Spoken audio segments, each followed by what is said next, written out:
Chloé a dit à un moment donné que la plupart des politiques d'éducation sexuelle en direction des enfants se fait à partir du postulat selon lequel les enfants sont sexuels dès la naissance. Alors, je vais absolument insister sur ce point. Tous les programmes d'éducation, qui ne sont plus d'éducation sexuelle maintenant, mais à la sexualité, ce qui est vraiment une infamie en soi, quoi. Tous ces programmes qui sont relayés par toutes les grandes agences de l'ONU, que ce soit, car je ne sais pas si l'ECOSOC peut être considéré comme une agence de l'ONU, mais que ce soit l'Organisation mondiale de la santé, l'UNESCO, y compris l'Association des enfants, c'est l'Agence des enfants, c'est l'UNICEF.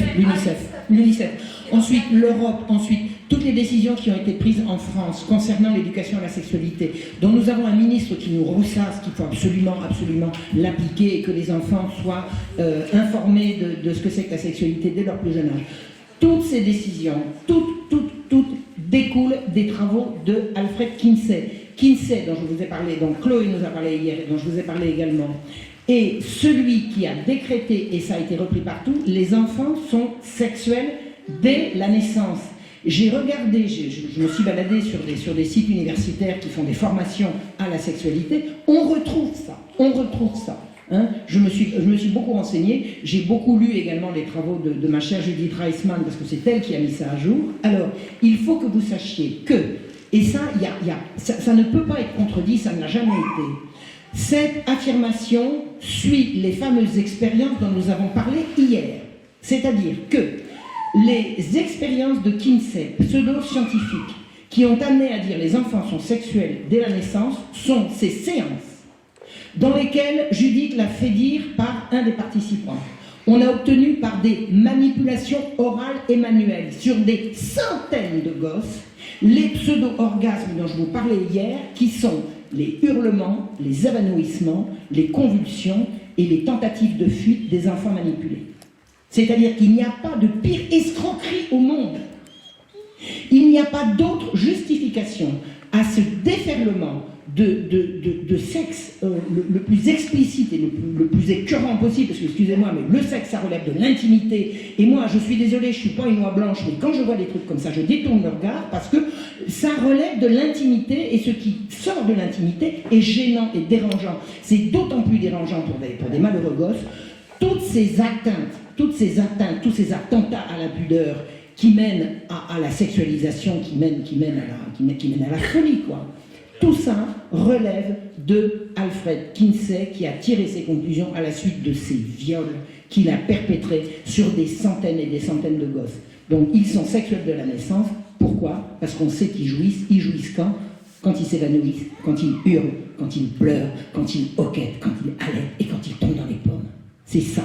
Et il n'y a pas d'autre vérité que ça. Je vous garantis que quiconque a l'intention de démentir ça a vraiment intérêt à avoir des arguments. Parce que j'ai lu les travaux de Judith Reisman à cet égard, je l'ai fréquentée d'assez près, elle m'a montré véritablement. Alors je vais vous expliquer comment elle a découvert ça, je l'ai dit à différentes reprises, mais apparemment il faut ressasser. Judith, quand elle était dans sa jeune trentaine, avait une petite fille, c'était son aînée, qui avait 11 ans. Et elle a vu cette petite fille, qui s'appelait Jenny, dépérir brusquement, se mettre à dépérir, à chouiner, à vouloir manger, à se sentir mal et tout. Qu'est-ce que tu as, ma chérie, qu'est-ce que tu as? Maman, si tu veux que je te le dise, tu me jures que tu ne le répéteras pas. Bon, maintenant, la planète entière le sait, elle l'a répété, mais parce que c'était sa conscience. La petite était violée par le voisin du dessus. Elle avait 11 ans. Et le voisin du dessus en avait 13. C'est-à-dire que des enfants violent des enfants. Indignée, mais au bout de la révolte, de sa révolte de mère face à une saloperie pareille, elle a passé 2 coups de fil. Elle a passé un coup de fil à une vieille tante qui habitait, alors Judith, elle habitait sur la côte Est, elle a téléphoné à une vieille tante, pas une tante, une sœur de son père, qui habitait sur la côte Ouest, et qui lui a dit « Mais ma chérie, oh, t'affole pas comme ça, ta petite, elle l'a peut-être cherché. » Elle fait « Quoi ? Qu'est-ce que tu racontes? Mais tu sais bien que les enfants sont sexuels dès la naissance. » Elle me dit « Ça va pas. Où tu sors ça ?» Indignée, elle prend le téléphone, elle appelle une copine de fac, une génération au-dessous, à l'autre bout de l'Amérique, c'est-à-dire pas très loin de chez elle, et elle lui raconte « Mais ma chérie, ta petite Jenny, elle a peut-être cherché. Tu sais bien que les enfants sont sexuels dès la naissance. » comme ça qu'elle a découvert le poteau rose. Vous imaginez ce que ça implique? C'est-à-dire que vous n'allez plus pouvoir vous indigner qu'on viole vos enfants, parce que de toute façon, vos enfants, allez, ils vont bien chercher, ils sont sexuels dès la naissance. Toute la source de cette saloperie, c'est l'imposture Kinsey. Et Kinsey, on a fêté à l'université de Bloomington, où il a exercé, on a célébré il y a quelques années, enfin il n'y a pas beaucoup il y a vraiment quelques temps, l'anniversaire de son décès, avec une statue, des flonflons, des fleurs, des machins, des fanfares et tout, et l'université a dit qu'elle était fière d'avoir ce grand chercheur. Attendez, le monde entier tourne autour de cette saloperie qui s'appelle Kinsey. Et Judith, quand elle a commencé ce combat, elle a eu contre elle tous les lobbies les plus puissants, même le président américain n'a pas réussi à la soutenir. Et elle est sortie droite comme un nid, elle ne s'est jamais laissée abattre. Elle est morte à 84 ans. Elle a mené son combat jusqu'au bout. Elle a mené ce combat de l'âge de 31 ans à 84 ans. Personne pas.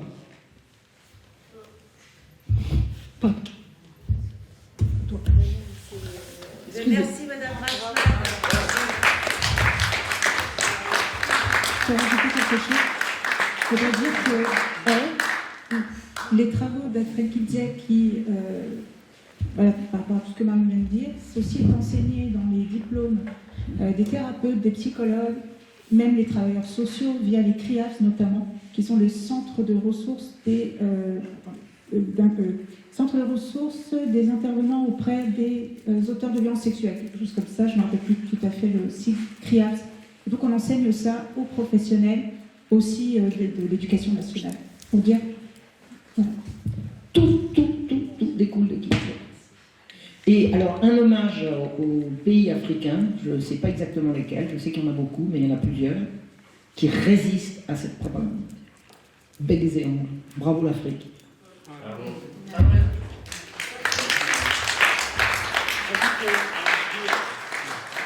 J'ajoute que les pays africains ne résistent pas qu'à cette propagande pro-pédo et etc.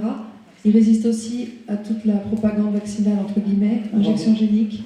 Et je sais de sources sûres, parce que je connais quelqu'un qui travaille à l'OMS, oui, mais qui est comme nous, hein, qui est pour la vérité, et qui me dit ils sont entravés par les pays africains parce qu'ils n'adhèrent pas assez à la doctrine, et que l'un des objectifs, c'est vraiment de les forcer à entrer dans ce forçage de cette technologie soi-disant aérienne messager. Bon, on ne sait même pas s'il y a de l'aérienne messager, on ne va pas refaire le film, mais donc c'est un obstacle en fait pour les mondialistes eugénistes pédos, l'Afrique.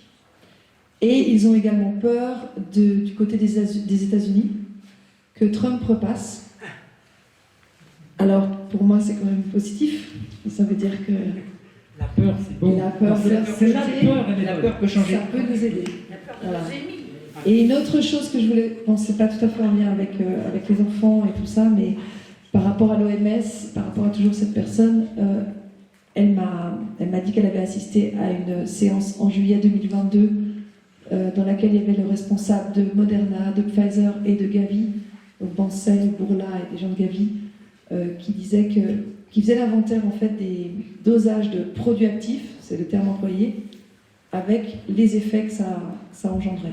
Donc avec tel dosage, ça fait tels effets, ça fait tant de décès, ça fait tant de thromboses, ça fait tant de myocardite. Ils savent très bien ce qui se passe. Voilà, c'est juste pour le complément OMS. Bon. Merci Chloé. Alors maintenant, ce qu'on va essayer de voir, c'est justement s'il y a des gens qui ont envie de poser une question, j'ai le micro pour que vous puissiez répondre. Est-ce qu'il y a quelqu'un qui voudrait poser une question, soit à Vanessa, soit à Chloé, soit à Marion? Ah, il y en a une. Est-ce qu'on peut faire un collectif pour soutenir Vanessa? Alors, je suis d'accord avec Hélène, mais pas qu'un collectif pour soutenir que Vanessa. C'est un collectif pour soutenir toute la cause, absolument tout le monde. Alors bien sûr, Vanessa, elle va faire partie du réseau, d'accord? Le but, c'est que toutes les vidéos qu'on va mettre en ligne, tous les rendez-vous qu'on a avec, c'est de faire vraiment un vrai collectif. D'accord? Parce que si on ne se réunit pas pour les attaquer en masse, si on décide, nous tous ensemble, d'envoyer des lettres pour les prendre à contre-pied, pour les attaquer pénalement, tous autant qu'ils sont, on n'avancera à rien du tout. Et c'est cette alliance-là, j'adore le côté féminin, d'accord? Non mais, dans ma manière de penser, j'ai toujours pensé que la femme était l'avenir de l'homme. Donc vous voyez, vous en avez la preuve. Vous en avez la preuve. Donc, Sans vous, c'est pas drôle non plus. non mais je sais bien, mais... Nous, c'est pas toute seule. donc, On a besoin de vous, hein. Pas personnel. Alors, ce qu'on fera, je vous le dis tout de suite, on fera sûrement des émissions sur TVRDP, d'accord, où on vous donnera des rendez-vous en émission pour qu'on structure le collectif qui va naître. Là, c'est simplement, il faut que l'idée, elle prenne forme. Toutes les personnes qui n'ont pas peur de parler, que ce soit Sylvie, que ce soit des gens qui se cachent, comme là-bas, qui vivent en Alsace et qui n'osent pas tout dire, d'accord? Que ce soit moi, copine Malika, avec qui j'ai déjà travaillé, ou des victimes, ou bien Tony, ou bien Pierre, ou bien Yacine, Youssef, je ne sais pas pourquoi j'ai dit Yacine, excuse-moi Youssef. Toutes ces personnes-là, au même titre que j'avais invité, il y a une représentante, heureusement, c'était les Mamans Louves, vous voyez, la petite dame au béret noir, là, la Maman Louve, d'accord? Voilà, donc c'est cette alliance-là qui est importante, d'accord? Et si on ne le met pas en place, alors que maintenant, vous vous rendez compte du contenu qui aura été déjà créé en 48 heures, le nombre de personnes que ça va emmerder, est-ce que vous avez une idée du nombre de personnes que ça va emmerder? Hein? Attends, notre président de la République, il adore emmerder le monde. On n'a aucune raison de pas faire comme lui. C'est pas l'histoire de faire pareil en symétrie, c'est pas parce que quelqu'un fait du mal qu'il faut faire le mal aussi. Je pense qu'il y a des méthodes et des mots, parce que les mots, encore une fois, sont très importants. Je Et sais. si le but c'est d'emmerder, ça marche pas. Non, alors, Le but, c'est que la vérité éclate et que ça s'arrête. C'est ça le but. Alors, je suis d'accord avec elle. Non, t'as le droit de te lâcher aussi. Ah, bah, bien on sûr. a envie de les emmerder, on va quand même le reconnaître. Bon. Ça sera simplement de la merde propre, c'est tout. Hein. Mais bon, Chloé a raison quand même, d'accord? Donc en tout cas, on va travailler sur cette alliance, d'accord? Sur tous les contenus, notamment avec déjà, parce que vous êtes déjà en ligne depuis hier par la chaîne d'Eric, hein? Oui, j'ai vu. D'accord. Quelle est sa D'accord. chaîne? La télévision paysanne. La C'est- télévision paysanne. Télévision. Voilà, donc ça va circuler grandement, d'accord? Et oui, René? Oui, il y a trois personnes qui sont liées au courant. J'aimerais poser la question, à votre avis, combien représente en chiffre d'affaires la prostitution adulte, infantile et pornographique? Parce que tout découle beaucoup de ça. Alors, moi je veux dire, j'ai rencontré un monsieur qui est mort maintenant, qui s'appelait Pierre Barbex. Je ne sais pas si ce nom vous dit quelque chose. Il a étudié les réseaux de pédocriminels d'Europe vers l'Afrique, non, d'Europe vers l'Arabie en passant par l'Afrique. Je ne sais pas si vous voyez le truc. C'est-à-dire Europe, Bordeaux, Mauritanie, traversée de l'Afrique, j'en parle. Il m'a dit, à l'heure actuelle, un réseau de pédocriminels, non pas pédocriminels, un réseau pédophile soft, m'a-t-il dit, soft, c'est-à-dire l'enfant, pendant que sa mère n'est pas rentrée du travail, va passer les heures entre la sortie de la classe et le retour de ses parents à la maison pour des activités sexuelles, c'est-à-dire qu'il ne va pas mourir, il ne va pas être torturé, vous voyez ce que je veux dire? Il m'a dit, à l'époque, un enfant rapporte, c'était au temps du franc, 900 000 francs par an. Est-ce que vous imaginez? Bon. Et on vous parle de soft, c'est-à-dire de prostitution infantile. Je mets avec tous les guillemets, vous allez comprendre, douce. D'accord? Donc essayez d'imaginer. Un môme rapportait presque 1 million de francs à l'époque. Donc, Et alors il m'avait expliqué, il m'a dit c'est le lobby le plus puissant du monde, à mettre à égalité avec le lobby sodomite, mais au bout du compte c'est le même.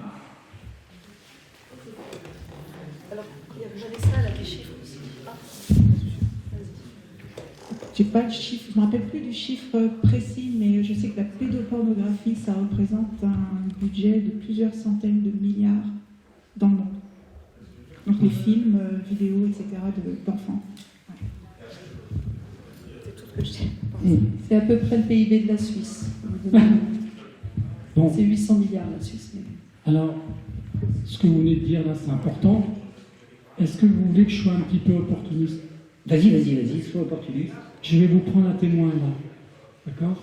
Vous voyez ces 3 dames-là? Ce sera mes invités de la première session sur TVADP sur l'émission qui s'appelle L'enfant, un business pas comme les autres. Ah bah d'accord.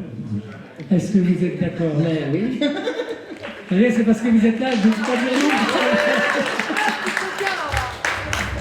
Voilà. Donc voilà, c'était. Je trouve que ce sera un excellent démarrage et surtout, ça donnera le moral à plein d'autres mamans. L'idée, c'est de donner de la force. Voilà, c'est ça. Merci, mesdames. Ne jamais désespérer, ne jamais désespérer. C'est ce qu'ils veulent. Dès que vous avez désespéré, ils ont gagné. Moi, j'ai eu des moments de passage à vide absolument insensés. Et au moment où je suis au fond du trou, je dis, c'est exactement ça qu'ils veulent. Je ne vais pas leur faire ce plaisir. Ne jamais désespérer. La guerre, elle est psychologique.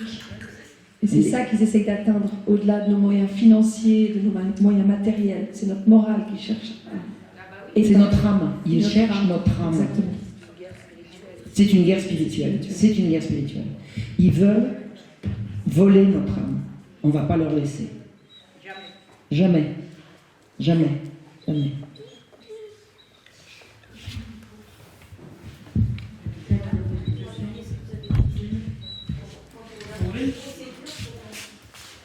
Pour appuyer ce que vous voulez dire, là, c'est vrai, quand on regarde en fait toutes les procédures pour les parents protecteurs, ils les poussent à commettre soit l'irréparable ou au suicide. Oui. Ils les provoquent au suicide. Vous savez, j'ai été tentée une fois, une seule, par l'idée du suicide. Hein. Je n'avais pas le début du commencement d'une intention de passer à l'acte, mais vraiment l'idée du suicide, à un moment donné de souffrance beaucoup trop intense que je pouvais supporter. J'ai dit, je peux plus, je vais en finir.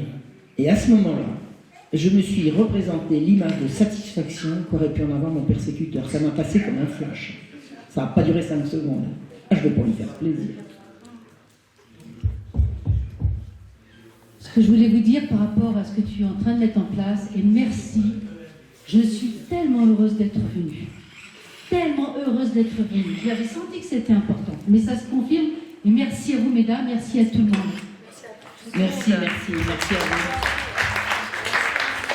Ce que je Merci voulais de dire, votre c'est qu'à chaque fois que j'ai organisé ces derniers temps, mon premier colloque en juin, si je ne me trompe pas, c'est 2022, parce que des fois je me groupe dans les années, tout passe tellement vite. Après le deuxième colloque en 2023, puis les autres qui sont suivis. À chaque fois qu'on a pu inviter des gens qui ne font pas partie de tout ça et qui entendent tous ces messages, ils sont, c'est 2021, t'es sûr? Enfin bref, peu importe. En tous les cas, les gens, il y en a plein qui sont capables d'entendre et de dire, mon Dieu, mais qu'est-ce qu'on nous cache? Parce qu'ils voient bien la sincérité des gens qui parlent, ils voient bien les recoupements des témoignages. Et donc l'information est cruciale, c'est bien pour ça que les médias... Je me suis présentée aux élections législatives en disant ça va être l'occasion de parler. Qu'est-ce qui s'est passé quand j'ai rencontré le représentant de l'Éco-Républicain qui voulait m'interviewer? Donc j'en ai profité pour dire dans quoi je combats. C'est bien la seule chose que j'ai pu dire. Il y avait un colloque qui était prévu, je dis j'espère que vous allez pouvoir en parler. Je me doutais qu'il allait me dire non, ça ne va pas être possible. Je dis pourquoi? Eh bien parce qu'on a un ordre. Il ne faut pas faire de vagues. Il ne faut pas faire de vagues. Donc nous devons faire des vagues. Parce que des gens sont prêts à entendre. Et alors ils sont scandalisés. Et il faut que petit à petit, justement, ce travail d'information, ça continue. Parce que quand moi j'ai démarré, on était très peu nombreux. On était très peu nombreux. Il y avait Hélène, il y avait Violette Justice. Avec nos qualités, nos défauts, on était là. Et puis petit à petit, on est de plus en plus nombreux. Et on voit qu'il y a une relève qui arrive, même des gens qu'on ne connaît pas encore, qui sont en train de travailler à ça. Et donc effectivement, il ne faut pas baisser les bras, il faut avoir confiance. C'est une épreuve, et je suis d'accord, et je le clame, c'est une guerre spirituelle, une guerre de valeurs, et c'est immensément important. Voilà. Oui, ça surprise, je sais, Juliette. Okay. Alors, tu veux parler? T'es sûr? Oui. C'était au sujet de... Alors, je suis Mélène, donc une maman protectrice. C'est sur les post-traumas que subissent les enfants et la prise en charge. Aujourd'hui, on sait que les professionnels ne sont pas du tout au fait, c'est-à-dire tous ceux de la chaîne de la protection, sur les post-traumatiques et la détection des enfants qui subissent. Et sur la prise en charge, c'est-à-dire que ça va du psychologue au juge. Et on est démunis. Par exemple, tout à l'heure, ce matin, il y a quelqu'un qui parlait du fait que l'enfant, quand il revenait de chez le parent sain, ou du parent protecteur, faisait des crises. Voilà. Sauf que nous, on sait ce que c'est, les crises qu'ils font, puisque c'est un relâchement, en fait, de ce qu'ils ont vécu. Mais c'est seul le parent ou l'enfant détecte tout ça. Mais on a hyper du mal à se faire entendre aussi là-dessus, parce que tout de suite, on nous catalogue. Et on sait mieux que nous, en fait, de comment fonctionne. Sauf qu'on vient rajouter encore et encore des post-traumas, et au final, on ne prend pas la prise en charge du fond, et on vient rajouter. Et c'est ce qu'on appelle la dissociation, et on en parle très très peu, parce qu'il y a une méconnaissance, ou je sais pas, peut-être qu'ils ferment les yeux aussi. Parce et on dit qu'il y a normalement un travail pluridisciplinaire à faire. Mais en attendant, l'intérêt de l'enfant n'y est toujours pas. Et du coup, plus il grandit, et plus ça peut provoquer des post-traumas à vie, et ça peut aller sur des troubles psychiatriques, quoi, en fait. Alors là-dessus, moi je peux répondre. Les travailleurs sociaux ne sont pas du tout formés ni au développement de l'enfant, ni au stress post-traumatique, enfin pas du tout à tout ça, ni même des outils d'accompagnement ou de compréhension. Il y en a pour accompagner des victimes, par exemple, de violences conjugales, c'est-à-dire connaître les mécanismes, ni même des victimes de violences sexuelles. J'ai été, moi, travailleuse sociale pendant plusieurs années. J'étais conseillère auprès des bénéficiaires du RSA et j'étais confrontée à des publics, justement, des femmes aussi qui étaient victimes de tout cela. Et n'étant pas suffisamment outillée pour pouvoir les accompagner, j'ai, moi, fait des formations que je me suis financée toute seule. Et j'ai ces connaissances-là parce que j'ai été les chercher et financer moi-même. Mais effectivement, c'est vrai, c'est tout le problème, et les juges non plus, enfin, tous les professionnels, ni même des enseignants, tous les professionnels qui sont en contact des enfants ne sont pas du tout formés à tout cela. Alors, je voulais justement profiter pour dire qu'aujourd'hui, justement, vous avez ces outils-là. Il y a sur deux choses déjà, il y a une dame qui s'appelle Muriel Salmona, qui est spécialisée justement dans les post-traumas. Et il y a une commission qui a été créée qui s'appelle la Civisme, justement où on pose toutes ces questions-là. Et en fait, pour l'instant, ils invitent justement tous ces professionnels à se former et à prendre connaissance de ça. Donc les outils, aujourd'hui, ils existent. Alors oui, ils existent et j'ai moi-même suivi des formations à ce sujet. Mais le problème, c'est que ces formations-là sont blindées de notions qui viennent d'Alfred Kinsey, où on fait croire aux professionnels que l'enfant est sexuel dès la naissance. Alors, je voudrais juste poser une question, parce que si Muriel Salmona était là, je la lui poserai. Il me semble me souvenir, je n'en suis pas sûre, mais il y a peut-être des gens qui y étaient, que quand nous étions à l'Assemblée nationale à l'invitation de Jean Lassalle, il me semble me souvenir qu'elle a dit qu'elle était pour l'éducation sexuelle à l'école. Oui, mais pas celle-là, pas celle qui est présentée par l'OMS. Ah, celle-là ou une autre. Pas de sexe à l'école, point. Pas de sexe à l'école. Pas de sexe pour les enfants. Rien, jamais, nulle part. Il ne faut pas parler de sexe aux enfants à l'école. Jamais. Ils le font. J'ai compris qu'ils le font. Mais attendez, il ne faut pas justifier ça. Jamais, en aucun cas. Le sexe à l'école, c'est par là que le diable est rentré, si vous voyez ce que je veux dire. Alors, la mauvaise éducation à la Kinsey, mais on va faire la bonne, c'est non. On fout la paix aux gosses, on les protège de la vision du sexe.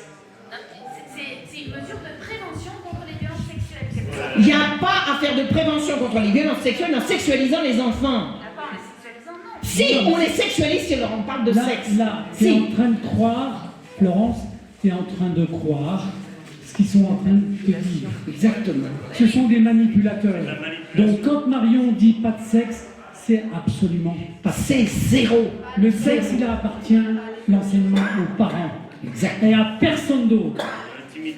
Exactement. Le sexe, c'est ceux qui regardent, excusez-moi, je vais être extrêmement choquante, je vais vous dire une énormité. Le sexe, ça concerne la reproduction de la vie. Le saviez-vous? On n'en parle jamais de ça. Moi, j'ai lu le rapport des droits sexuels, hein, puisque... Attendez, dans les premiers paragraphes, le sexe, ça sert à se faire plaisir. Non, mais puis quoi encore? Le sexe, c'est le plaisir, mais ils sont dingues. Le sexe, c'est la reproduction de la vie, la reproduction sexuelle de la vie. Qu'on y prenne du plaisir, c'est la moindre des choses. On ne se reproduirait pas si on n'y prenait pas du plaisir. Donc, le plaisir, c'est le moyen, ça ne peut pas être le but. Donc, on a affaire à des pervers qui renversent les valeurs. Et je dis, quelqu'un qui dit il faut une bonne éducation sexuelle à l'école, je lui dis dehors. C'est non. C'est non. Pas de sexe pour les enfants. Si vos enfants vous posent des questions, répondez-leur. Si moi, qui suis adulte, un gosse me pose la question, je vais être extrêmement gêné pour répondre, mais je vous garantis que je ne me considère pas comme étant missionné par qui que ce soit pour répondre à des questions comme ça, si c'est pas mon gosse. Donc, le sexe à l'école, non, jamais. Jamais, jamais, jamais. Ok, attends, je voudrais compléter ça, ce qu'elle avait dit, parce que peut-être qu'il y a quelque chose. Bon, alors j'entends le sexe à l'école, non, jamais. Donc le sexe doit être enseigné par les parents, c'est ça que tu as dit? Voilà. 80% des violences sexuelles ont lieu en famille. Alors, d'où sortez-vous ce chiffre? Ah ben, Muriel Salmona, les voilà. Innocence en danger. Innocence en danger, c'est qui? C'est qui est Innocence? Omer Asseyer, c'est l'UNESCO, Omer Asseyer. Il y a énormément de violences sexuelles intrafamiliales. C'est l'UNESCO. Omer Asseyer, c'est l'UNESCO. L'UNESCO est signataire de tous les droits sexuels. Donc il n'y a pas 80% de violences sexuelles. D'où vient ce chiffre? Si c'est Omer Asseyer, je suis désolée, cette dame est payée par l'UNESCO. Non, parce que moi j'ai des enfants victimes d'inceste. Les grands-parents ont fait l'éducation sexuelle de mes enfants. Hein. Ben merci. Hein. Alors c'est mieux quoi? À l'école? C'est mieux à l'école? J'ai pas de meilleure réponse. Hein. Alors, simplement l'éducation sexuelle par le père et par les grands-parents incestueux, non merci. Alors là, j'explique. Alors c'est quand même mieux de ne pas être éduqué par un parent incestueux. Alors si c'est ça, la conclusion, là je suis d'accord. Alors je connais le dossier de Florence depuis. Non mais attends, je vais laisser là. Moi c'est à ma mère que j'ai posé des questions, c'est pas à mon père. Donc j'explique pour que les gens comprennent. Non, mais c'est ça. Non, mais j'entends bien. Non, mais attendez. C'est le 80%, quelle est la source? Si c'est l'UNESCO, je ne les crois pas. Point. Non, mais je veux dire, voilà. Non, mais toi, ton dossier, il est très particulier. D'accord? C'est quand même un pourcentage de cas, c'est pas 80%. D'accord? C'est un pourcentage réduit. Mais on le connaît pas. Son dossier, elle a cumulé d'ailleurs plein de choses. D'accord? Mais le pourcentage de ces cas, tels que le sien, c'est pas 80%. Non, mais violence sexuelle intrafamiliale, ouais. j'ai cru à ce chiffre. Non, mais t'as tort. Ce chiffre n'est pas sourcé. C'est tout. Si la source, c'est l'UNESCO, c'est dehors, la porte. L'UNESCO est signataire des droits sexuels, d'accord? Allez chercher. La déclaration des droits sexuels, c'est public, hein, vous le trouvez sur Internet. Un enfant sur 10, en tout cas une personne sur 10, serait victime d'inceste en France. Source. C'est l'étude Ipsos, menée par l'association Face à l'inceste. Eh bien, je ne les crois pas. Je ne les crois pas. On ne peut même pas en France savoir combien il y a d'enfants qui disparaissent par an. Ces statistiques sont des trucs politiques, ce sont des trucs de propagande. On ne connaît pas. Maintenant, je ne dis pas qu'il n'y a pas un grave problème d'inceste en France, mais qu'on commence déjà par pardon Benoît, finalement, je me pose la question, l'éducation sexuelle à l'école, en quoi ce serait une prévention contre les agressions sexuelles dans les familles? Exactement. Bonne question. L'idée de Muriel Salmona, c'est de libérer la parole des enfants. Non. L'éducation, c'est pas pour libérer la parole, c'est pour donner du savoir. C'est un faux. Pour anticiper les besoins aussi. Pardon? il y a le consentement pour les pédos après. Mais un enfant, si vous regardez les textes, un enfant qui aura reçu une bonne éducation sexuelle à l'école, s'il ne dit pas non, on dira qu'il avait été informé, donc le consentement est acquis. Donc c'est-à-dire que plus vous parlez de sexe aux enfants et plus vous admettez qu'ils étaient consentants. C'est une abomination. Foutez la paix aux gosses avec le sexe. Le sexe, c'est l'affaire des adultes. Point. Et de l'intimité, sortez le sexe de la sphère publique, bon sang. Avant on disait faire l'amour, maintenant on dit jouir. Attendez. Oh, l'amour c'est quand même beau, non? Avant on me répondait quand tu seras grand. Exactement. Exactement. Marion, hein. Pardon? T'es expressive, Marion. Hein. Oh non, Non, mais franchement, elle dit pas la vérité. Bien sûr. Bon, Sur les chiffres, je voudrais juste dire que le problème, c'est que par exemple, on parle donc de chiffres d'inceste qui sont sortis, mais on inclut le beau-père dans l'intrafamilial. Or, le beau-père, c'est une pièce rapportée. Donc Exactement. déjà, les chiffres, zéro. Ouais. Et puis, quand nous, on dénonce les viols des enfants, foyer, famille d'accueil, ou chez le père, au 119, et ben le 119 refuse de prendre en compte nos chiffres. Donc, tous les chiffres, pour l'instant, sont faux. C'est du pipeau. Les chiffres sont du pipeau. Alors, c'est lui le même sujet. Alors, moi, je vais témoigner de ce qui s'est passé dans ma famille, de ce qui s'est passé par rapport au livre que j'ai écrit sur les abus sexuels. Ma sœur, je sais qu'elle a subi des attouchements au moins à 2 étages dans l'escalier. C'est pas la famille, mais voilà. Je me souviens qu'un jour, mes parents sont sortis, ils avaient couché, ils ont juste demandé à la femme du concierge de venir nous border, voir si tout allait bien. C'est le mari qui est venu et qui a essayé des attouchements. Moi, j'ai dit non, point barre. Il y a des enfants qui ne savent pas se défendre de ça. Je sais qu'il y a des associations qui apprennent aux enfants à dire « mon corps, c'est mon corps » et pour expliquer qu'ils ont le droit de dire non. Je pensais que ça, c'était intéressant. Non, parce que expliquer à un enfant qu'il a le droit de dire non, ça implique qu'il a le droit de dire oui. Parce qu'un non qui n'est pas assorti d'un oui n'existe pas. Alors, donc expliquer aux enfants qu'ils ont le droit de dire non, c'est encore un abus. Alors comment faire pour protéger ces enfants qui sont approchés? Bon, j'ai eu le témoignage d'un ami très proche qui a été abusé sexuellement très jeune par un voisin qui l'emmenait à la pêche, etc. J'ai plusieurs témoignages de personnes qui ont été abusées sexuellement par le grand-père. Et ça, c'est quelque chose qui s'est retiré régulièrement pendant que la grand-mère est partie faire les cours, parce que le grand-père, il sait quand est-ce qu'il va faire ça, avec des menaces, hein, et puis t'inquiète pas, à 12 ans, tu passeras la casserole. Qu'est-ce qu'on peut faire pour ces enfants? Bon, moi, je n'ai pas la réponse à tout, mais je reviens un truc. Qu'est-ce qu'on peut faire? Qu'est-ce qu'on imagine? Alors, il y a une recette. Alors, attendez, il y a aussi quelque chose que je voudrais dire, c'est l'enfant a le droit de dire non, qui me choque profondément. Je vais vous expliquer. Un jour, je suis rentrée du marché, j'étais petite, je suis rentrée du marché et je vais chercher ma tirelire, je casse ma tirelire, je sors 4 sous et mon père me dit « Qu'est-ce que tu fais ?» Je dis « Il y a un pauvre monsieur dehors, un pauvre mendiant, bon, j'avais été prise de pitié pour un miséreux et je voulais lui donner 2 sous de ma tirelire. » Bon. Et mon père me dit « Pourquoi tu lui donnes ?» Pourquoi tu lui donnes? Je dis « Parce qu'il a besoin, parce qu'il est gentil. » Méfie-toi des gens gentils. C'est pas ta droit de dire non, c'est méfie-toi des gens gentils. Il m'a dit, va lui donner des sous. Mais c'est tout. Méfie-toi des gens gentils, ça m'est resté là. Et vous savez, je suis tout à fait réceptive à la gentillesse. Il n'y a pas de problème. Je ne suis pas devenue rétive aux manifestations de gentillesse, bien au contraire. Mais c'est ça qu'il m'a dit. Il ne m'a pas dit, tu as le droit de dire non. Il m'a dit, méfie-toi des gens gentils. Point. Ça parlait peu, mais... Je donne la parole à... Papa de Laura, Eric. Oui, moi, quand j'ai raconté ma vie ce matin, enfin, mon drame ce matin, je parle là-dessus, par rapport à l'inceste. Avec la maman, nous avons élevé comme j'ai dit ce matin, nous avons élevé notre enfant pendant 5 ans, matin, midi et soir. Et donc, le matin, bonne heure, notre fille, Laura, venait toujours frapper à notre porte de notre chambre et finir la nuit au milieu de ses parents, comme je crois que ça se fait dans beaucoup de... Elle avait 2-3 ans, je suis resté 5 ans. C'est bien marché. Et donc quand on m'a volé ma fille, le premier week-end que je l'ai eu, un week-end sur 2,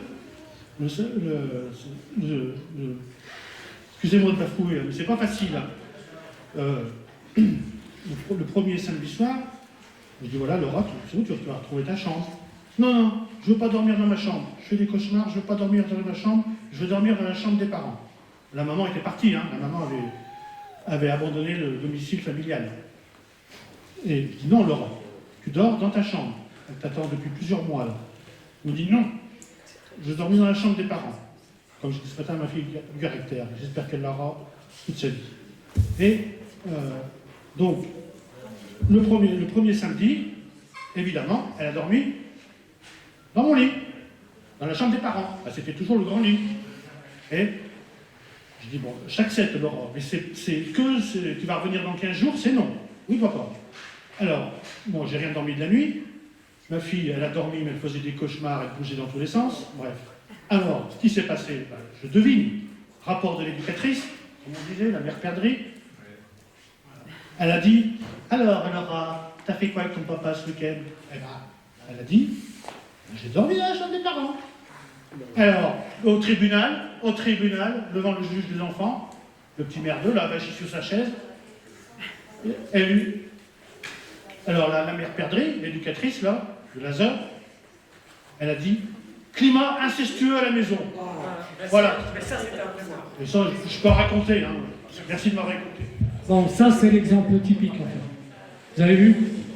Ce qui se faisait avec le papa et la maman, c'était pas incestueux.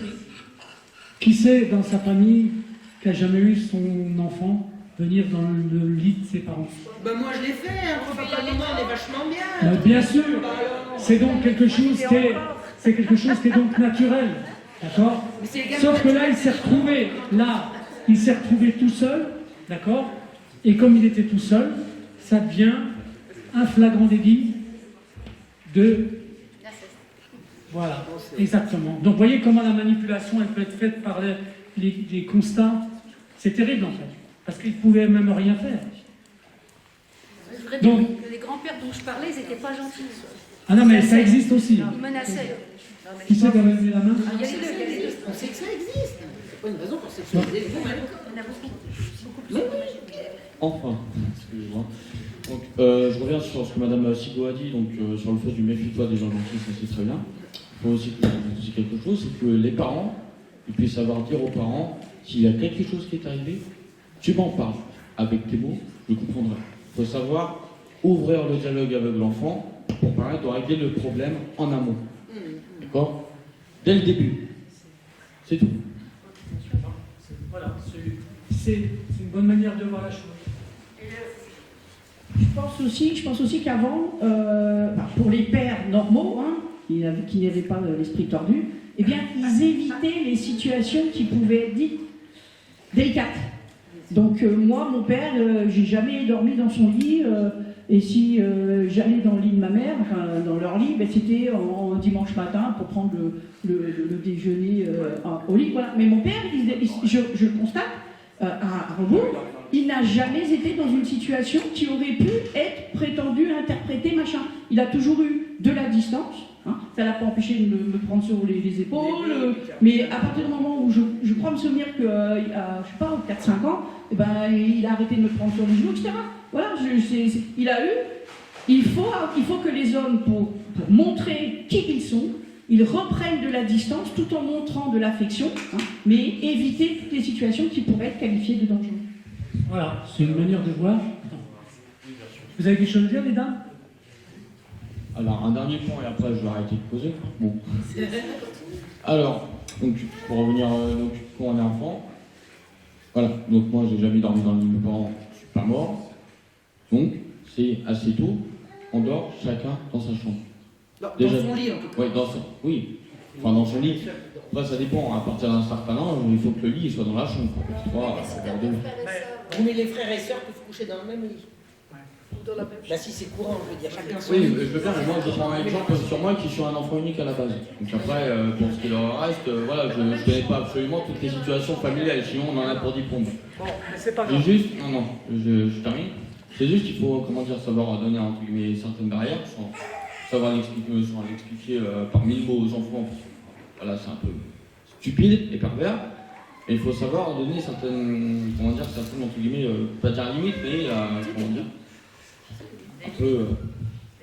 oui, voilà, des limites, mais sans partir dans des des explications infinies, quoi. On a dormi chacun dans son lit, chacun dans sa chambre, dans le respect des parents, dans l'intimité des parents, on n'en est pas mort. Et aujourd'hui en France, le souci, c'est qu'il y a certaines familles, bon, pas pour certaines qui ont des choix ou quoi que ce soit, mais pour une certaine mode, je peux repérer vite fait, mais après je dis peut-être des bêtises, peut-être que ça a changé entre temps, etc. Mais de ce que j'ai pu entre guillemets en apercevoir, c'est que certains enfants dorment dans le lit de parents ou dans la même chambre conjugale jusqu'à 5-6 ans. Voilà. Donc il faudrait déjà revoir certaines étapes. Je sais que pour certains parents, à la limite, ça pourrait être entre guillemets assez difficile, sûrement qu'ils ont une éducation comme ça, ou ça ne me regarde pas. Mais ne serait-ce que, comment dire, entre guillemets, impartial dans le fait de la vie, dans la vie, on va dire, intime, si le terme est mal choisi, la nuit ou dans le quotidien, il faut savoir mettre les choses au diapason. Voilà. Bon. Alors, oui, je te donne la parole tout de suite. T'as quel âge? Bientôt 26. Alors, il a bientôt 26 ans. Moi, je vais sur 67 ans. J'ai eu la chance de dormir dans le lit de mes parents. Ils m'ont jamais fait de mal. Mais quand je dis jamais, ça ne leur a jamais venu à l'idée de faire du mal à leur enfant. Et j'adorais aller les voir. Le matin, de bonne heure. Qui c'est ici qui a déjà dormi dans le lit de ses parents? Levez la main. Une seule fois. Ben oui, hein. Est-ce que vous avez des mauvais souvenirs? Non.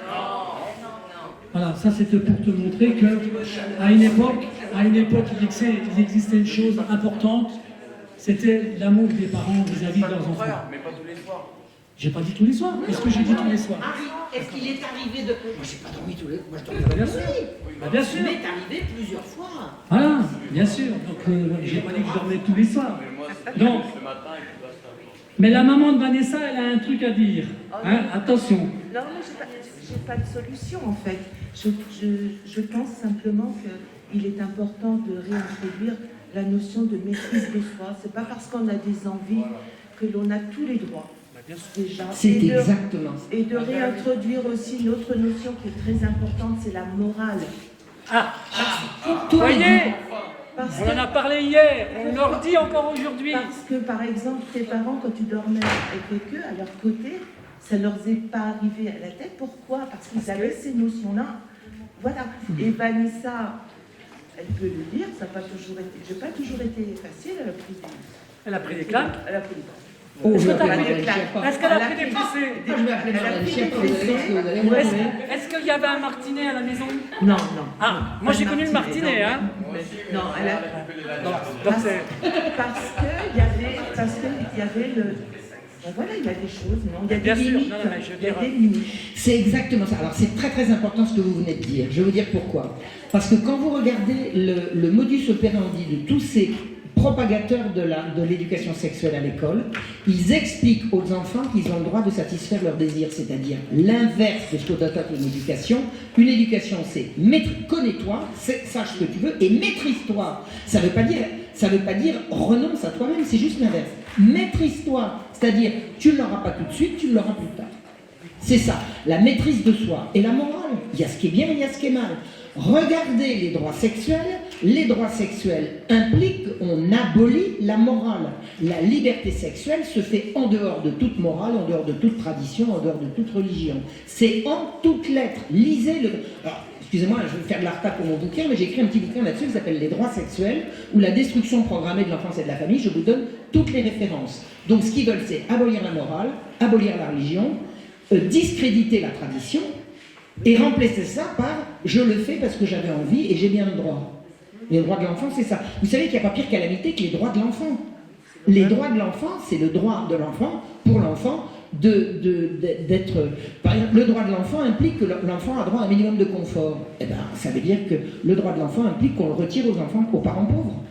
C'est ce que je vous ai expliqué hier. Le droit de l'enfant implique que mon père m'a envoyé une gifle parce que j'étais habillée comme une pute. Mon droit, c'est de dire, voilà, je veux changer de père. Non, vous vous rendez compte? Non mais attends, bon, moi j'ai pris des barres, il y en a quelques-unes que je regrette, mais il y en a d'autres que je ne les ai pas volées, hein, c'est clair et net.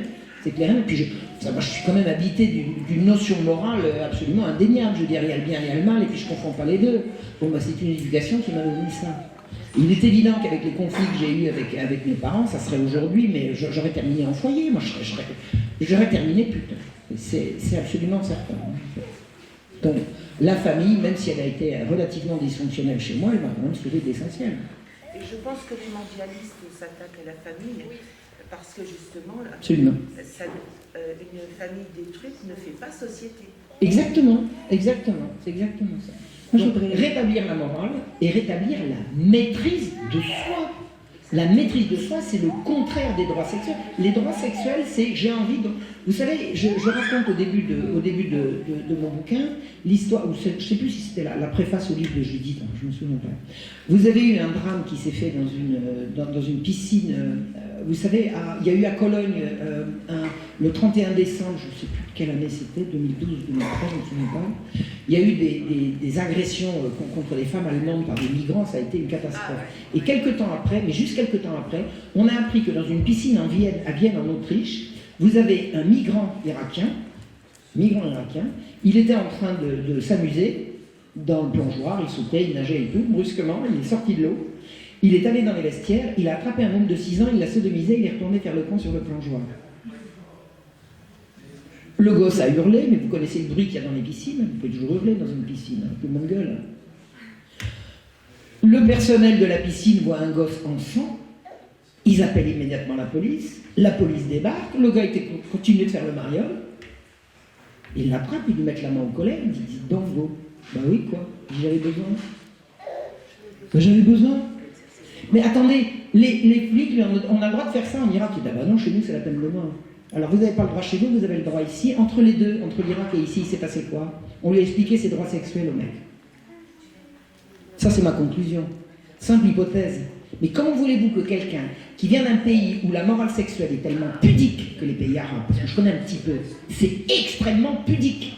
Extrêmement pudique. Il arrive chez nous et qu'il viole un monde et puis qu'il retourne faire le mariage. Au lieu de se sauver, mais parce qu'on lui a expliqué qu'ici il y avait les droits sexuels. Et les droits sexuels, c'est quoi? C'est que t'as envie, t'as le droit. Non. La morale, c'est pas ça. Ça, c'est le diable. Ça, c'est le diable. Oui? En fait, c'est plus complexe que ça.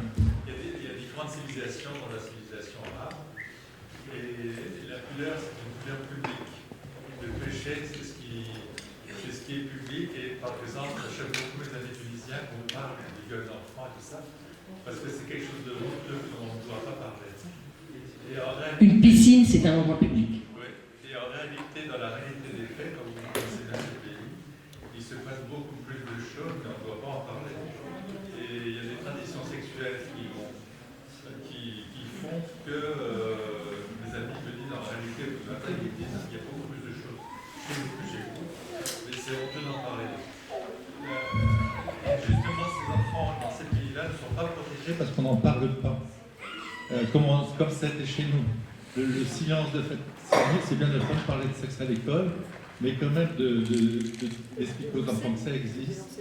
Parce que j'ai un beau-frère médecin, il a eu plusieurs patients de mères de famille qui se sont suicidées parce qu'elles avaient été violées comme gamines.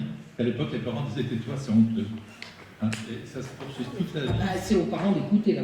Oui, mais on n'écoutait pas les enfants et les prédateurs profitaient de ce silence pour toute leur vie violer des gosses. Et c'est ce qui se passe encore dans tous ces pays. Donc je suis d'accord sur le fait qu'on ne pervertisse pas les enfants par le sexe à l'école, mais que les enfants sachent, enfin il faudrait que les prédateurs sachent que les enfants peuvent parler et qu'un jour ou l'autre on les punira et qu'il n'y ait plus d'impunité du silence. Voilà. Alors, quand on donne la parole aux enfants, alors je suis complètement d'accord. Je suis entièrement d'accord. Je voudrais dire que les enfants ont droit au sexe dans les établissements relevant de la protection de l'enfance. Je donne un exemple et je vous invite à aller voir. La charte affective la charte affective et de la vie sexuelle, quelque chose comme ça, du groupe SOS, en format PDF hébergé par le site du ministère de la Santé. Alors il faut savoir que le groupe SOS a des établissements pour les personnes âgées, personnes en situation de handicap et les enfants, mais c'est la même charte affective et de la sexualité pour tous les établissements, enfants compris. Vous pourrez aller lire par vous-même que l'enfant n'a pas le droit d'avoir de relations sexuelles avec un professionnel de l'établissement, mais le professionnel, si l'enfant lui demande, a le droit de lui trouver des partenaires. Et il peut même, si l'enfant lui demande, aller lui trouver des objets sexuels, d'accord, et lui procurer. Et il doit aussi, le professionnel, lui apprendre comment on s'en sert et comment les laver après utilisation. Vous le lirez par vous-même, c'est écrit noir sur blanc sur cette charte que vous trouvez en PDF. Et c'est hébergé par le site du ministère de la Santé. C'est aussi disponible sur le site du groupe SOS. Et je vous assure en plus qu'il y a des extraits, il y a des images très explicites. On pourrait penser que c'est une notice limite pour montrer aux enfants ce qu'ils peuvent faire. On voit des bonhommes en train de se faire cunilingus, fellation. Alors tu vas pouvoir descendre, on va vous montrer les images. Et ça, voilà, on montre aux enfants ce qu'ils peuvent faire. J'ai le droit à ma sexualité, je suis la seule personne à pouvoir décider de ma vie sexuelle. Regardez les images. Et ça, cette charte-là, elle peut tout à fait être disponible aux usagers qui sont dans ces dispositifs.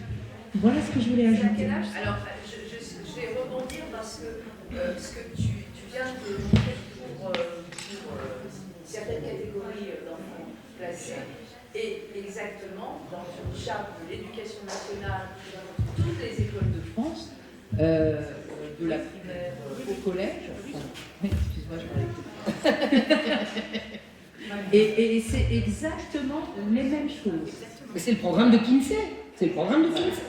Et ça a été remis à tous les directeurs d'écoles primaires, collèges et lycées avec des instructions. Et là, on parle en plus du transgenre.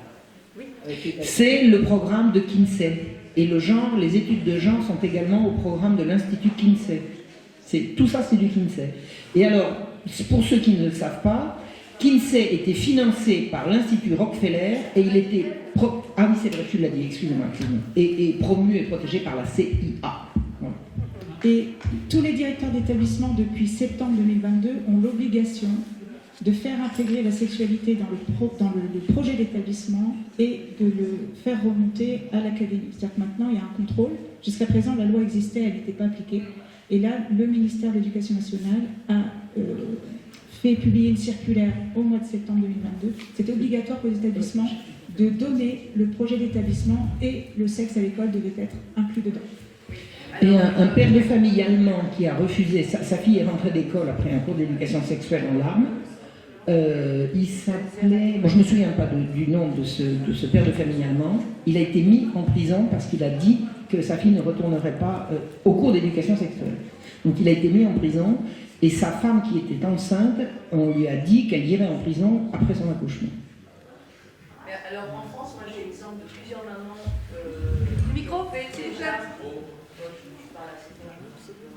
qui ont fait plusieurs vidéos sur le net qui sont passées parce que les enfants ont eu ce cours d'éducation sexuelle sans que les mamans soient au courant. Mais bien sûr. Mais les parents sont les ennemis à abattre. La moindre des choses, c'est de demander l'autorisation aux parents. C'est même des personnes extérieures. Oui. Là aussi, il y a quelque chose à faire maintenant. Oui. J'ai le droit d'avoir des relations sexuelles avec une ou plusieurs personnes. Avec eux. J'ai le droit. Quand je veux, le jour, la nuit, les dents, c'est jamais.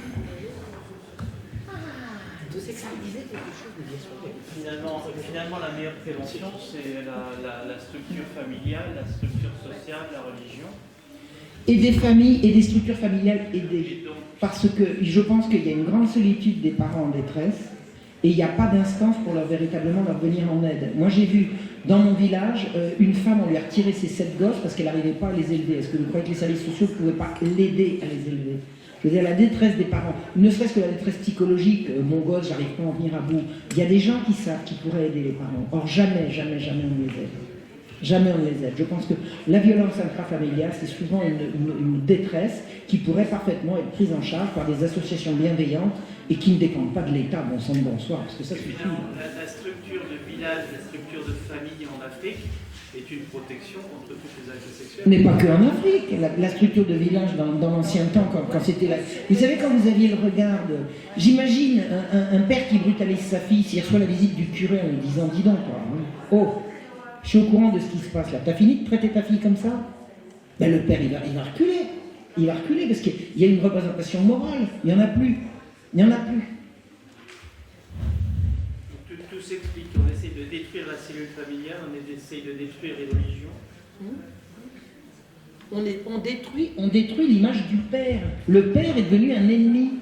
Moi, j'entends partout ce qu'il faut détruire, c'est le patriarcat. Vous voulez que je vous dise le fond de ma pensée? Vive le patriarcat! J'aime le patriarcat. Et pour qu'un patriarcat soit efficace, il faut aider les pères à être des vrais pères. Et pas arrêter de les culpabiliser, de les faire passer pour des brutes. Le crime d'être père. Non, mais c'est effroyable, quoi. Vive le patriarcat. J'ai fait une vidéo là-dessus. Ça fracasse les hommes.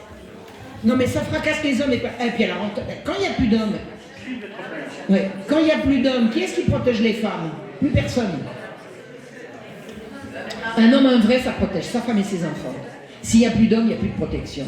Et ça, c'est Judith qui me l'a dit. Elle me dit, s'il n'y a plus d'hommes, il n'y a plus de protection. Ah ouais, pour revenir à ça, ce qui se passe aujourd'hui avec cette exemple à la définition du patriarcat qui pourra être une immense connerie. Il y a la masturbation.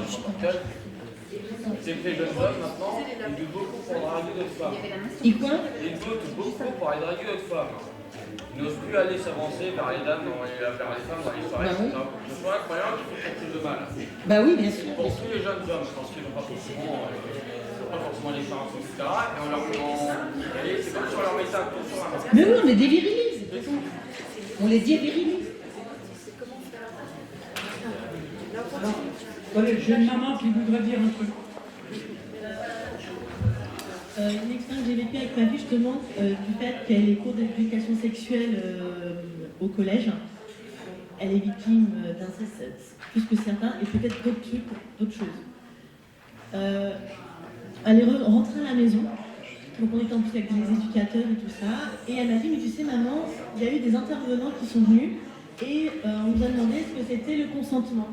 Et je lui dis, est-ce que tu sais? Elle fait, bah oui, oui, elle me dit, bah c'est un truc sur la pénétration, elle est partie dans ça. Et je lui dis, elle va être comme si c'était quelque chose, elle me dit, mais toute contente, elle me dit, bah, j'étais la seule à répondre dans toute la classe.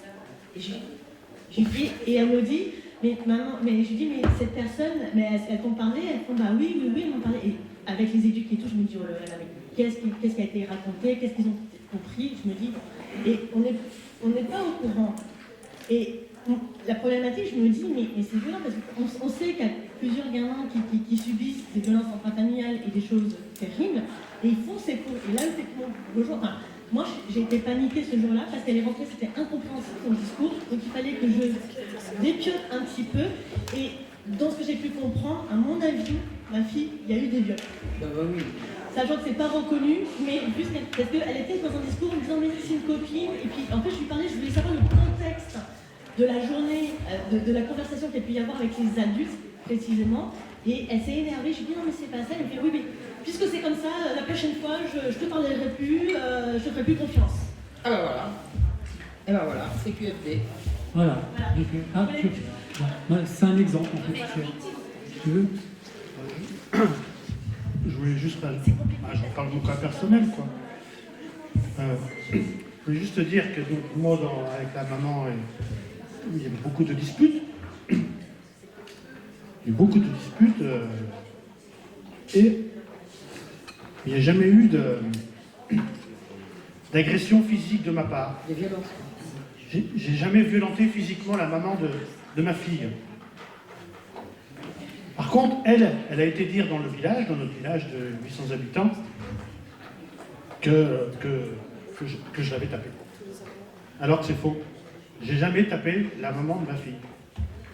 Je n'ai jamais tapé personne. Tout pousse les femmes. Et je voulais dire que... considérer que les hommes sont les ennemis. Je voulais vous dire que, voilà, c'est... Il y a beaucoup de pères en souffrance qui subissent aussi des violences physiques de la part de... mais qui ne le disent pas. Hein. Moi, je le dis, là, mais je ne veux pas chanter sur les toits. Hein. Quand je suis sur Facebook, tout ça, je ne le dis pas. Hein. Je ne vais pas... Moi, je connais des hommes battus par leurs femmes. J'en connais au moins 2. Je n'ai pas été battu, mais j'ai quand même été abattu, parce que je me suis défendu. Une fois, je l'ai poussé, et voilà, elle a dit que je lui avais fait une sciatique. Moi, elle m'a tapé une ou deux fois dans les parties, quoi. Voilà.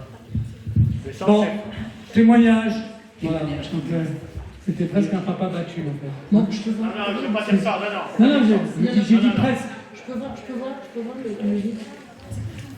Non, je ne suis pas un papa battu. Oui, c'est ça. On parlait de l'aide qu'il faudrait apporter aux familles. Et dernièrement, ma fille donc, a ouvert une école alternative. Elle a été invitée à une réunion par, je crois que c'était le maire de Verneuil, ou enfin d'un village. Je veux pas dire... Ah non, c'est une directrice d'école, je ne vous dis pas de bêtises, une directrice d'école qui a fait plusieurs signalements croyant bien faire. Et elle s'est aperçue que les parents, ils voyaient plus de leurs enfants, ou pratiquement plus. Elle a été très choquée parce que sur 1 ou 2 ou 3 années, elle s'est dit, mais c'est pas possible. Et elle a fait cette réunion pour dire aux autres parents, il faut qu'on aide les familles en difficulté pour pas qu'il arrive ce qui est en train d'arriver.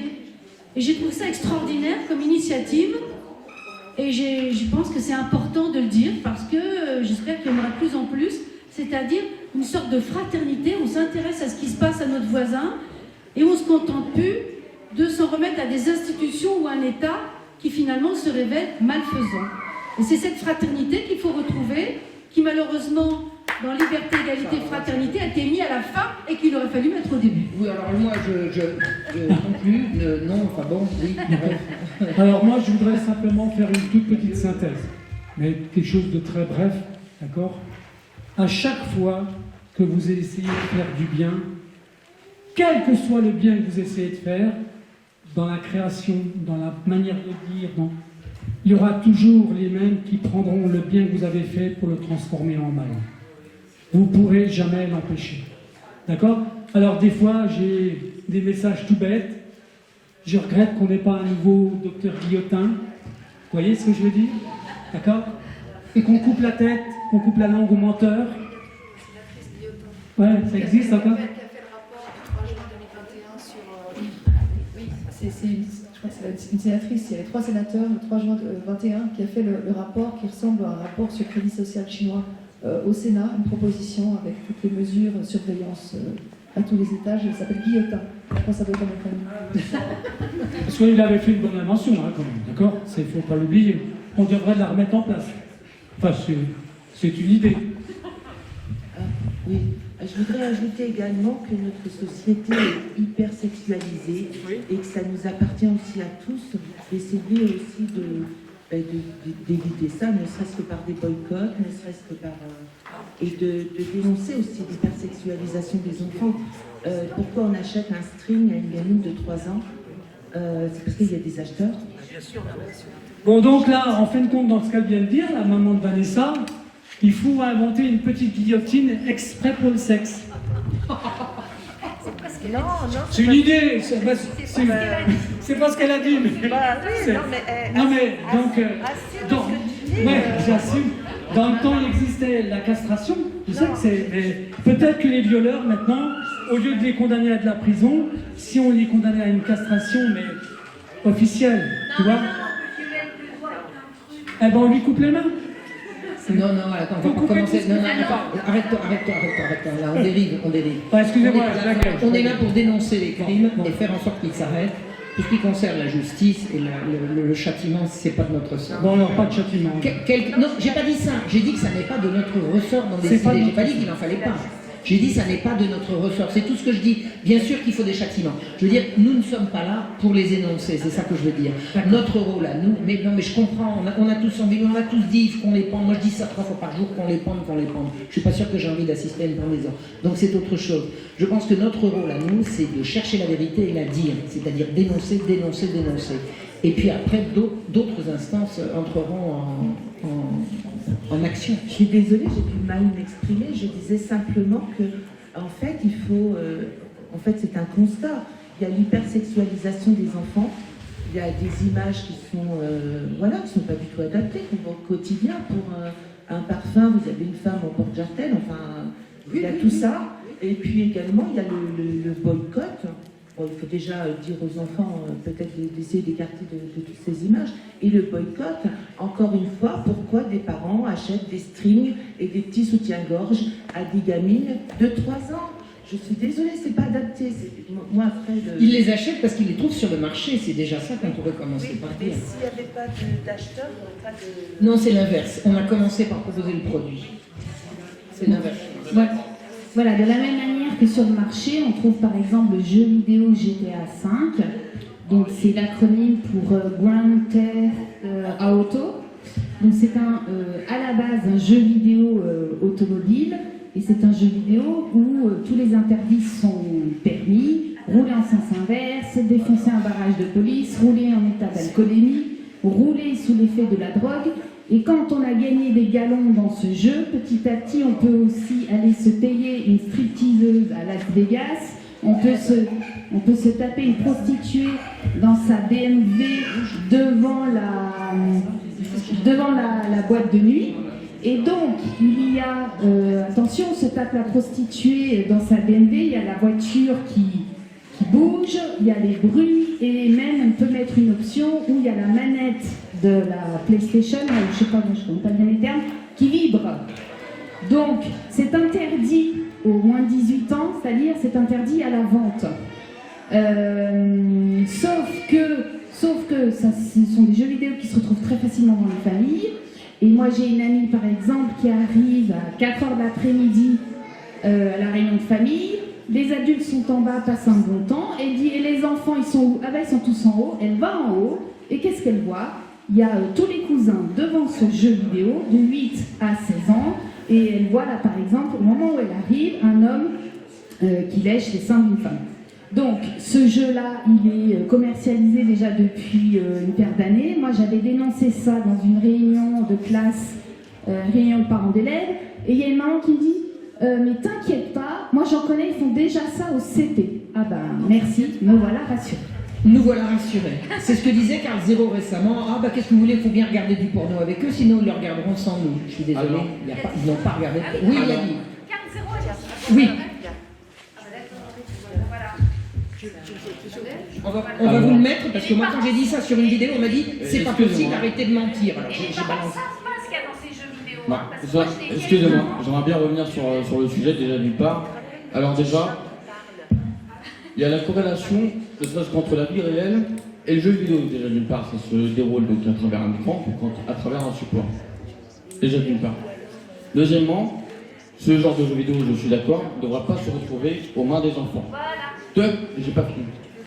Dans ce cas-là, il faut que les parents puissent être eux-mêmes sensibilisés aux jeux vidéo pour pas le mettre entre les mains de jeunes enfants qui ne devraient pas voir ces images. Et j'appuie bien sur le sujet parce que oui, c'est un fléau, mais les parents ne sont pas forcément au courant et du coup, entre guillemets, que trop tard. Donc il faudrait que les parents soient...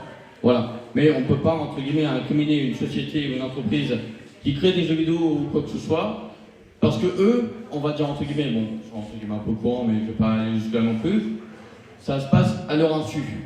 Parce que leur public cible, c'est marqué sur la jaquette, c'est 18 ans. Déjà. Mais même, je suis désolé, même pour des adultes, on n'a pas à faire la promotion de toutes les... Ce n'est pas de la promotion. Bah monsieur, un jeu si c'est pas pour promouvoir. Non, ça promouve pas. Bah, si tu gagnes des points à chaque fois que tu tues un flic, je suis désolé, c'est la promotion du... Excusez-moi, madame. Dans ce cas, moi je joue depuis 2015, j'ai le jeu. Dans ce cas-là, je serai un tueur de flic, je serai un violeur, je braquerai... Non mais, pour remettre les choses au clair, il n'y a pas de promotion. Ce qui se passe, quand on joue à un jeu vidéo, et là je vais revenir c'est une aparté qu'on ne devrait pas faire justement quand on parle de placement d'enfants ou qu'on parle de sexualité ou quoi que ce soit, mais bon, si on va aller sur cet argument, on va y aller là quand même. Il y a l'aspect psychologique quand on joue à un jeu vidéo. Ce que l'on perçoit de manière psychologique. Il y a plusieurs, quand on sait dans la psyché humaine, il y en a plusieurs. Il y en a qui sont, on va dire, assez équilibrés ou quoi que ce soit, donc le jeu vidéo en tant que tel ne va rien leur faire. Ils savent que c'est un effet de contexte, une fiction, donc ils ne vont pas aller plus loin, etc. Ça leur permet de donner un bon moment, etc.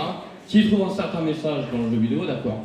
Mais d'autres personnes, et là oui, là il va falloir aussi appuyer dessus, qui eux ont une certaine psychologie, qui eux vont entre guillemets être entre guillemets incités à commettre ces délits. Mais en aucun cas, un support vidéoludique ne promeut pas ce genre de comportement. Il les inclut, etc., comme élément de gameplay, d'accord, mais cela reste de la 3D, cela reste des polygones, d'accord. Et voilà, j'entends tout à fait le fait de pouvoir votre argument avec vos inquiétudes ou quoi que ce soit, mais il faut revenir sur le sujet de la psychologie aussi en tant que telle. Sinon, il y a plusieurs millions de personnes qui jouent à ce jeu. Si ça prouvait vraiment ce jeu-là... S'il y a plusieurs millions de personnes qui jouent à ce jeu, ça ne veut pas dire que c'est bien. Il y a aussi plusieurs milliards de gens qui ont été infectés Covid, je rappelle. Je n'interviens J'ai pas envie de vous empêcher de regarder des jeux vidéo. Ça n'a rien à voir, Madame Sigaud. Je vous explique juste. Mais ça, c'est pas par rapport au fait que ce soit bien ou quoi que ce soit, mais c'est plutôt à l'échelle et à l'appui. Si on se disait que vraiment ça promouvait ce genre de comportement, ces vidéos ou quoi que ce soit, sachant qu'il y a des millions de personnes à travers le monde qui jouent à ce jeu vidéo, le monde sera à feu et à sang. Mais il est à feu et à sang. Il est à feu et à sang parce que il y a eu des mœurs, entre guillemets, il y a eu des mœurs malsaines qui sont venues depuis des années, des siècles. Ce n'est pas un jeu vidéo sorti il y a une dizaine d'années, même une série sortie il y a 25 ans, qui va prendre le pas sur des siècles de malfaisance. Donc là, je suis désolé, j'entends parfaitement, mais voilà. Alors c'est simplement un joueur, d'accord? Et si tu as un joueur, tu joues et tu défends le jeu. Il y a conflit d'intérêt en fait, c'est pour ça. Non, c'est une sorte de conflit d'intérêt. Donc là, la compassion. d'accord, attendez. T'as le droit de défendre ton jeu. Comment tu t'appelles? Comment tu t'appelles? Nicolas, tu sais, il n'y a pas beaucoup de jeunes ici. Et moi j'étais très content de t'entendre et d'avoir ton avis. D'accord? Parce qu'en plus, on a besoin de savoir comment vous pensez et comment vous voyez les choses. Donc ça, c'était très important. D'accord? Maintenant, je vais te sortir... Je vais te sortir un exemple d'une information qui était passée aux informations télévisées, aux 20h. Ils avaient montré des jeunes qui balançaient des pierres sur les ponts d'autoroute, sur les voitures. Non, mais c'était pas de la propagande. Mais ce n'était pas de la propagande. C'était de l'information. C'était de l'information. D'accord? C'était pas de la propagande, comme tu l'as dit. Et je pense que tu penses que c'est pas de la propagande. Je pense que c'est pas de la propagande. Mais ça va influencer. Oui, il y a une influence. Mais l'influence... Alors il y a une différence entre la propagande et l'influence. Mais l'influence est très importante aussi. Et le jour où ils avaient montré cette information à la télévision, des informations des jeunes qui balançaient des pièces sur les ponts d'autoroute, et bien les semaines suivantes, il y avait plein de jeunes qui allaient balancer des pierres sur les ponts d'autoroute. Oui, parce que les parents n'ont pas su leur expliquer que c'était entre guillemets pas Non, ça influence et ça va donner des idées.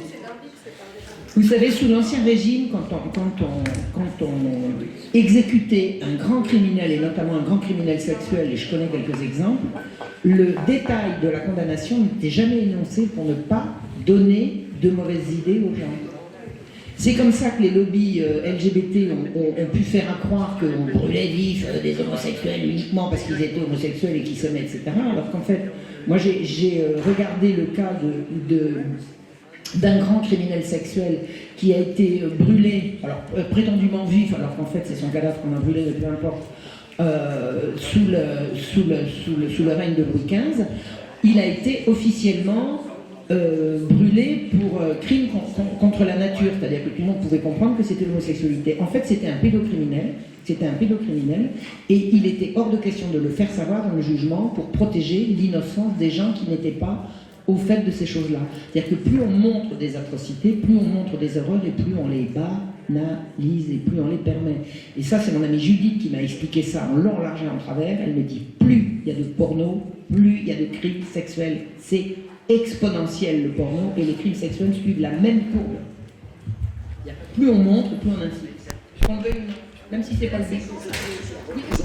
Parce que l'éducation sexuelle des gosses aujourd'hui, c'est d'aller regarder Pornhub ou... mais là, qu'est-ce sérieusement, vous pouvez faire avec des gosses de 12 ans pour accès à tout. Eh bien, avec des gosses de 12 ans, vous commencez, parce qu'ils en sont toujours... Beaucoup la petite fois, mais il faudra peut-être leur dire, bon, tu as vu là, la sodomie sur Pornhub, allez, on regarde la sodomie tous ensemble. Ils la regardent de toute façon. Ça, normalement, on regarde la sodomie tous ensemble. Tu vois ce que je veux dire? C'est comme ça, c'est quand même. Vous pensez que... Je veux dire, vous pensez qu'à l'école, il faut arriver sur ce mais ça, c'est pas à 12 ans, il faut en parler à 5 ans, à 6 ans. À 5 ans, la sodomie à 5 ans, ok? C'est lundi là. C'est possible, en deux clics, et ouvre les yeux. Non. Voilà. Zéro, il est avec Omer Célier. Carl Zéro, à ma connaissance, je ne le connais pas.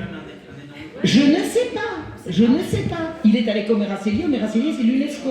L'UNESCO, c'est les droits sexuels, c'est tout. Moi, j'ai reçu plein d'infos par Carl Zéro. Oui, bien sûr. Ah, mais je dis pas le contraire. L'affaire de Zandvoort, je l'ai appris par Carl Zéro. Oui, moi je l'avais apprise par ailleurs. Mais peu importe. Non, mais attendez, c'est très bien. C'est ce qu'il fait. Heureusement qu'il est là. Je ne sais pas. Heureusement qu'il est là déjà pour cette information. Peut-être que... Oui, mais s'il passe cette information pour faire passer qu'il faut faire l'éducation sexuelle à l'école, parce que si c'est pas l'école, ce sera le petit papillon, etc. Donc il l'a bien dit ça. Et maintenant, Pornhub, on va le regarder ensemble, et pas à 12 ans, à 5. Ça, je suis pas d'accord. Je viens de découvrir, je suis d'accord. Oui, mais il y a des gens qui tombent de l'armoire. Alors je dis pas qu'il en croque, hein. J'ai jamais prétendu ça. J'ai jamais prétendu une chose pareille et qu'on me fasse pas dire ce que je n'ai pas dit. Je dis pas qu'il touche au gosse, ce gars-là. Mais il a un rôle extrêmement ambigu. On ne pourra pas m'enlever, il faut lui reconnaître qu'il a fait un énorme boulot et qu'il fait un énorme boulot et que lui, il fait le gosse avec ses bouquins. Peut-être, mais et en attendant, il passe des trucs comme ça. Donc maintenant, soyons vigilants. Et je vous dis, se référer à l'UNESCO, c'est une aberration. Je voulais aussi vous montrer cette affiche qu'on voit un peu partout à Genève depuis des années en fait, sur les bus, partout. Touche pas à mon zizi, c'est tout à fait. Dis-le avec ton accent. Touche pas mon zizi. Et je me dis, mais pourquoi on voit cette affiche tout le temps depuis des années? Je sais que le cerveau n'enregistre pas les négations. Le fait de parler. Lui, c'est pas le papa, hein, c'est quelqu'un qui est étranger à la famille. Pour moi, cette affiche, peut-être que je suis tordue, hein, mais j'ai l'impression qu'elle incite à le faire. Plutôt qu'elle l'empêche. Et il est placardé partout. Voilà, c'était juste une petite remarque. Parce que déjà, le pot, c'est papa, c'est pot. Non, touche pot. C'est pot juste. C'est pot juste. Mais je veux dire, le cerveau n'enregistre pas la négation. Moi, je dis touche à mon zizi. Un enfant, vous lui dites ne touche pas à ça. Et ne touche pas, tu vas le faire. Pourquoi il nous balance ça tout le temps? Et même un ado.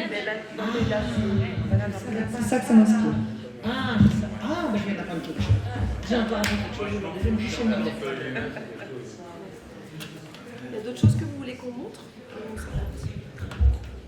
On va s'arrêter? Je pense pas. Déjà.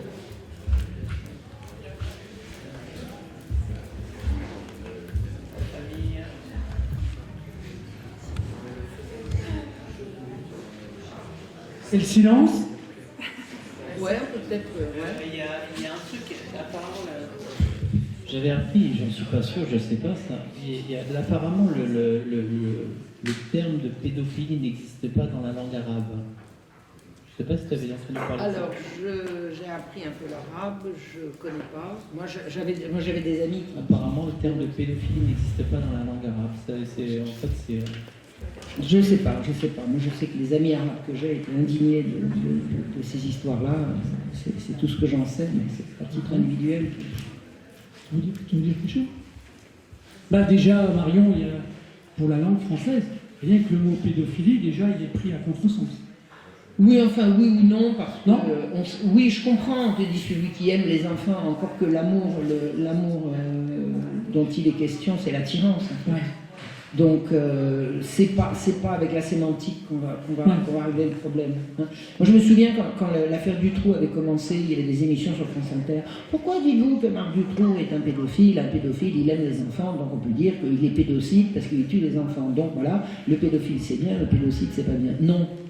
Non, un pédophile, lisez la littérature de Gabriel Matzneff, qui est quand même le grand pédophile en chef. Lui, c'est pédophile, philopède, et il le revendique, et encore, et encore, et encore. Voilà. Donc, il suffit, je crois, pour s'entendre, qu'on mette sur le même mot, le même signifiant, le pédophile, c'est celui qui cherche à avoir des relations sexuelles avec les enfants. Voilà. Même si le terme... voilà. Qu'est-ce que devient un Sergio Hamel, en fait? Ah, je ne sais pas. Je ne sais pas, je crois qu'il est cuit quand même sur le plan de sa carrière et de sa vie. Je ne sais pas. Ça a bien servi quand même. Quoi donc? C'est classé sans suite. C'est classé sans... Ah, c'est intéressant. Classé sans suite. C'était important le livre. Donc en fait, ça veut dire agression d'enfant. Ah ben voilà. Vas-y. Quand je fais sur Google pédophile, on trouve donc Mutarish Atfal, avec l'accent. Mutarish, exact. On sait lire l'arabe toutes les deux. Et quand tu traduis dans l'autre sens, ça veut dire agresseur d'enfants. Donc il n'y a pas le terme, d'après en tout cas Google, hein, je ne sais pas ce que ça vaut, qui correspond exactement à pédo ou quelque chose. Ça suffit. D'ailleurs, vous avez des pédophiles qui sont, enfin bon, je ne peux pas rentrer dans le détail, mais je veux dire, agresser un enfant, faire souffrir un enfant, suffit à leur jouissance. Même s'il n'y a pas rapport sexuel. Donc, agresseur d'enfant, c'est une bonne traduction. Il y a eu pas mal d'histoires d'agression d'enfants par des imams et chez les juifs, c'est comment? Des rabbins. Des rabbins. Ouais, voilà. Chez les rabbins, je sais que c'est courant. Je n'irais pas dire que c'est courant, disons que la chose a éclaté à différentes reprises. Voilà. Sur certains lieux. Je sais qu'il y a une Israélienne qui avait fait un reportage qui a vraiment fait scandale, où elle est allée raconter ce qui se passait dans une école, tout ce qui est plus traditionnel de la tradition rabbinique.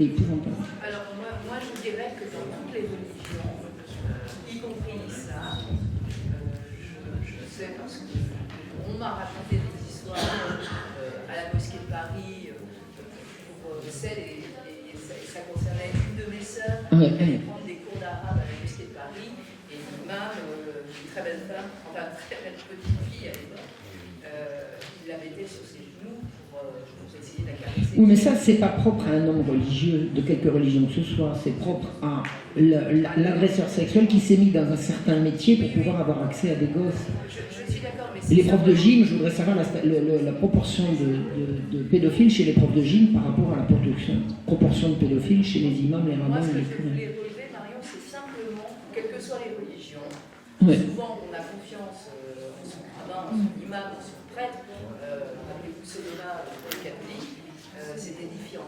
Il y a quand même aussi, dans les ordres religieux, des pédophiles, des agresseurs d'enfants. Il y a des agresseurs d'enfants partout où il y a des enfants. Et dans les familles et ailleurs, dans la société. Il y a des agresseurs d'enfants partout où il y a des enfants. Ça ne veut pas dire que tous les gens qui sont avec les enfants sont agresseurs d'enfants. Clairement. Bon. Est-ce que je peux faire un tout petit intermède de rien du tout? 2 minutes. Voire à peine. Parce qu'ils ont prévu de manger là ce soir, en fait. Ils ont acheté du poulet, ils ont acheté de... Alors, il y aura une certaine cagnotte. Qui sait qui serait à même de faire comme on a fait hier soir, une belle table sympa. C'était sympa hier soir.